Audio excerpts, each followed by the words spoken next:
For nearly 5 months, a mystery student walked the halls of Normal Community High School, writing anonymous satirical news articles under the moniker The Pen Blemish.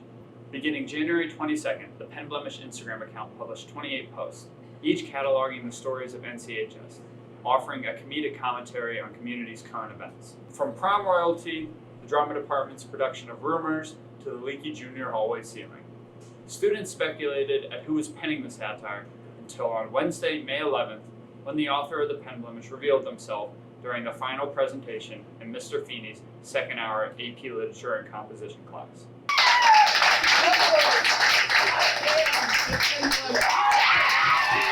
I ended up yelling, "I am the Pen Blemish," through the crowd, and everyone went nuts. Senior Tim Schill was suspected to be the creator from the beginning, and the suspicions were confirmed. There have been a lot of people that just saw right through me.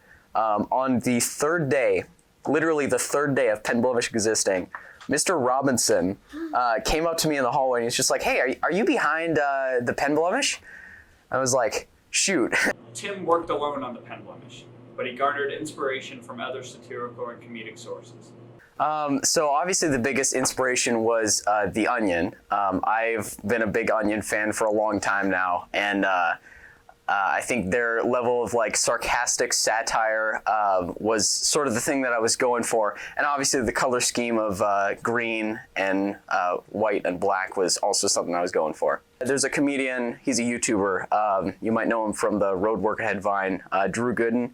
His dry and sarcastic sense of humor is one that I really enjoy, and I think I imitated it probably a little bit throughout the Pen Blemish. However, Tim has journalism in his blood, as his sister Melissa Schill was editor-in-chief her senior year and was an all-state journalist. The name is pretty self-explanatory. It's a riff on the ink spot, so you get ink spot, pen blemish.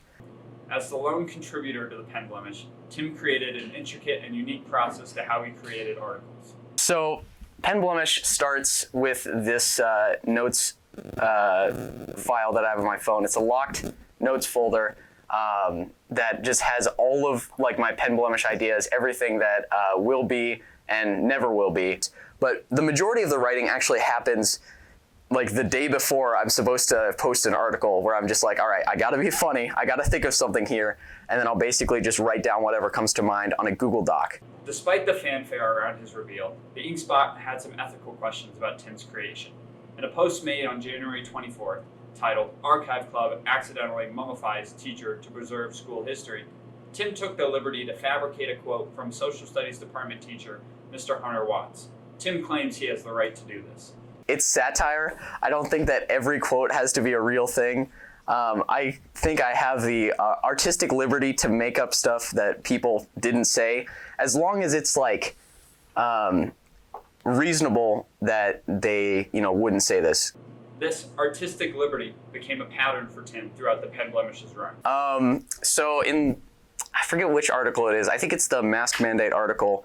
The quotes in there I completely made up from Dr. Chapman. His now signature artistic liberty, or writing style, caused some issues for Tim, as people close to him began to catch on to what he was doing. So one of the main reasons is that Pen Blemish has never sworn or said anything too sus. And so the biggest piece of evidence they had was in my third or fourth article. I said something along the lines, the headline was something along the lines of "Freshman wins International Comedy Award for Wiener Graffiti."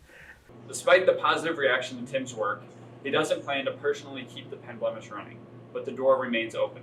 The Ink Spot has offered to purchase the Pen Blemish, especially considering for a short period of time, Tim masks his identity as journalism teacher Mr. Brad Bovenkirk. He pretty much just asked me straight up, "Are you Bovenkirk?" And okay, so there were a few things going through my head right now. I was like, there is no way that he thinks that a teacher is running a satire account, making fun of different aspects of the school, taking pot shots at Chapman. So I was just like, yes, I am Bovenkirk. To further the mockery made of NCHS, Tim left clues in his articles about his true identity. Tim's satirical reign comes to an end. For 5 months, he owned the hearts and minds of the NCHS student body. For the NCHS Ink Spot, this is Eli Benson, reporting on Tim Schill and the Pen Blemish.